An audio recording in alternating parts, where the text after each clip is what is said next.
Hello everybody and welcome back to my channel. I have another philosophy video and I want to discuss the trolley problem. A lot of us most likely know what this is, but I'll just give a quick rundown just in case you may not know what I'm talking about. So basically the trolley problem is a moral thought experiment basically. So imagine, you know, there's a train coming on the tracks, and in one direction there's a singular person, and in the other direction there are basically two people next to each other. You're basically standing at a lever that if you were to pull, it basically swerves the train and ends up killing the one person rather than the two people at which the train was originally going to head towards. So basically, it asks the question whether or not it makes sense for you to pull the lever, basically. And on the surface, I'm sure a lot of people think this is a, simple decision to make. Obviously, if you pull the lever and you end up killing one person, it's better letting that one person die rather than, the two individuals dying because, oh, the less deaths, the better, right? But in actuality, it's not that simple. And you can find many variations of the trolley problem, but they basically follow around this like basic template. You're at a lever, and basically the decision that you make influences the outcomes and the consequences in terms of like, whether or not you obviously pull it. And I think all these variations of the trolley problem reveal the true selfish nature of human beings, and it basically knocks deontology out of the park. And basically, everybody projects that outcome in which they prefer. There is no like inherent like sort of values or like moral codes and principles, despite how much we try to front and fake that like there are. Everybody is just selfish, and morals are made up. And this is coming from someone who is very much a moral anti-realist, and I don't believe in objective morality. So I very much do enjoy this notion of like the trolley problem basically, because I think it's a great metaphor in which why human conflict happens all the time. Because metaphorically speaking, like regardless of like whatever the, trolley problem like scenario is, people are going to disagree with each other. And in the real world, a lot of times this could be expressed in, let's say, the rules and boundaries of a relationship. What is considered cheating, what is not considered cheating.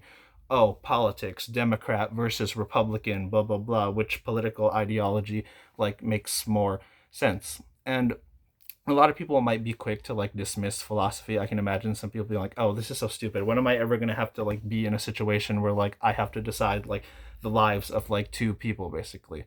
Well, you pretty much do.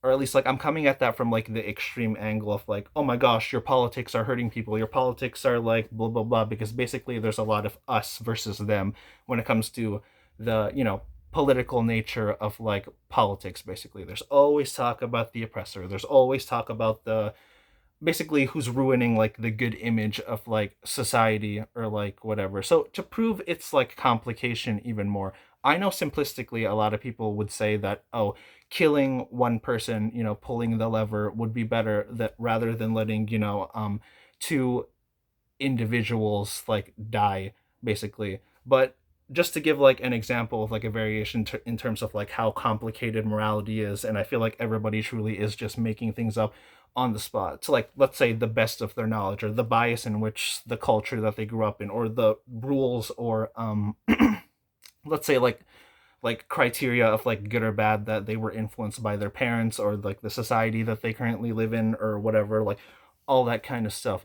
Another variation, let's say, like off the top of my head, what if the two people on the track were two serial killers, and if you were to actually pull the lever, the one individual that you might end up killing is, let's say, somebody more preferable, like let's say a doctor, somebody that spends their lives actually like, spends their life dedicating trying to save the lives of like other people, whereas the two individuals that the train would kill spend their time, trying to kill and get rid of as many human beings like as much as possible. So maybe you can understand that like in that scenario, the more deaths in this case would actually be better.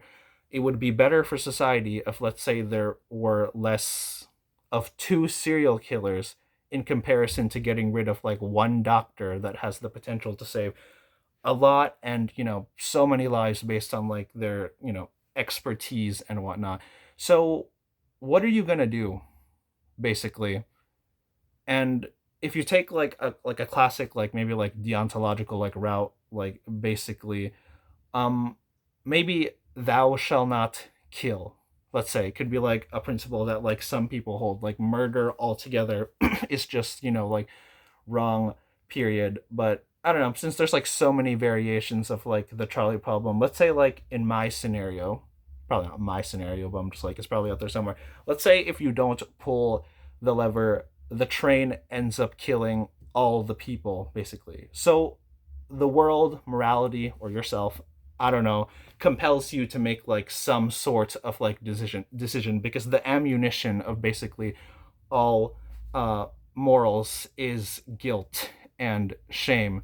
And you know that if you allow all of the people to like die, let's say, then, well, maybe, okay, you wouldn't feel too bad if like two serial killers died, but like, let's say, okay, you can't be somebody that like folds under pressure. Even if we go back to like the simplistic like template of the trolley problem, if it's within your like strong values to not like get in the way of like killing somebody, you consequentially end up, killing a lot of people. And the two people don't even have to be like serial killers, let's say. Let's just like, I'm just like challenging this like notion where simplistically a lot of people might say, oh, for the better, people should care about each other, so therefore like all lives should be saved, whatever, blah blah blah, or like this or that. But there's no version, I believe, from the trolley problem that doesn't, like make you end up like questioning the pros and cons of like the situation basically. So it reveals that in every single like moral conflict and like dilemma, there is no straightforward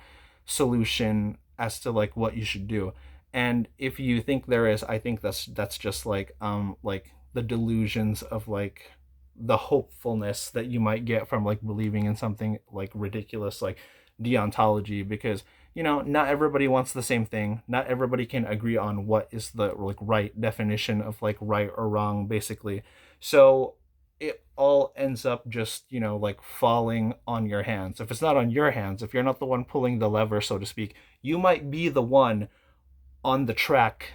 And the other people in your lives that you might end up like getting in contact with are going to have to be the ones that make that decision, and they'll be the ones end up like that'll end up like weighing the pros and cons basically. So nobody gets out of it. And this is what I actually enjoy about like the trolley problem, because like it shows like the reality of life, whereas like we all clearly exist in this like hierarchy, because like essentially in moral dilemmas and moral conflicts that like we deal with like in this life, we are always at the mercy of other people and like what they're gonna do. If we call the shots, other people are at the mercy in terms of like what we're gonna do to them.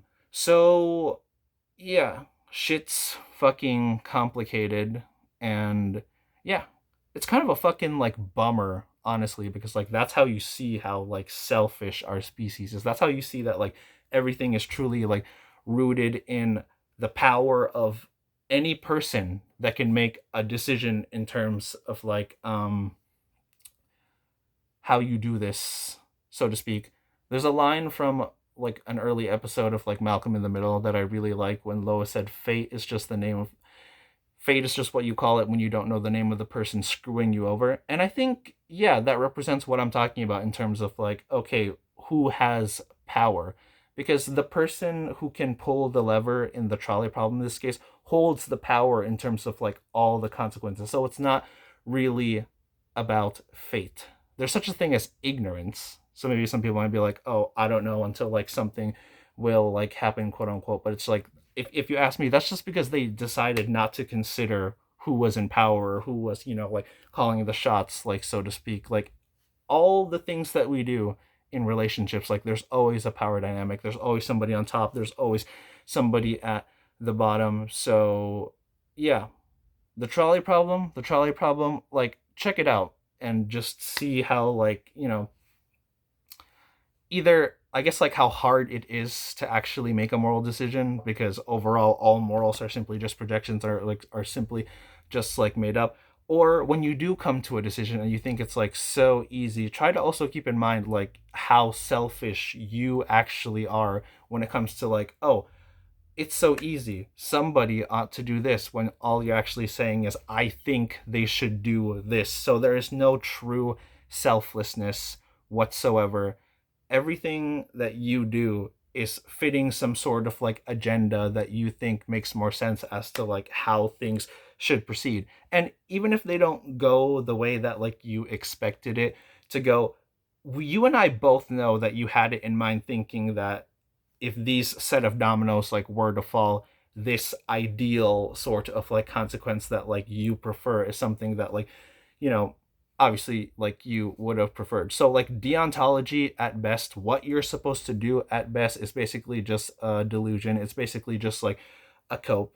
When people call a rationalization cope, I agree with it, especially when it comes to something like deontology, because like from a consequentialist angle and, you know, in reference to like the trolley problem and like whatnot, everything is me, me, me, me, me, regardless of how uncomfortable the situation makes you feel. That like, oh my gosh, I wish I just didn't even have to like kill people on a train to like begin with, or like whatever. I didn't have to like make this like difficult decision. Well, like, too bad. We're all pressuring each other when we like exist in this world, and we exist in like so much conflict and people having like so many different desires and like so many like different like outcomes that like, you know, they prefer. It's a battle of who can be the most selfish, and who wins will be, you know, the most selfish, basically. If you ask me, that's just like the reality of life. So when I think of like the trolley problem, like those are my thoughts basically.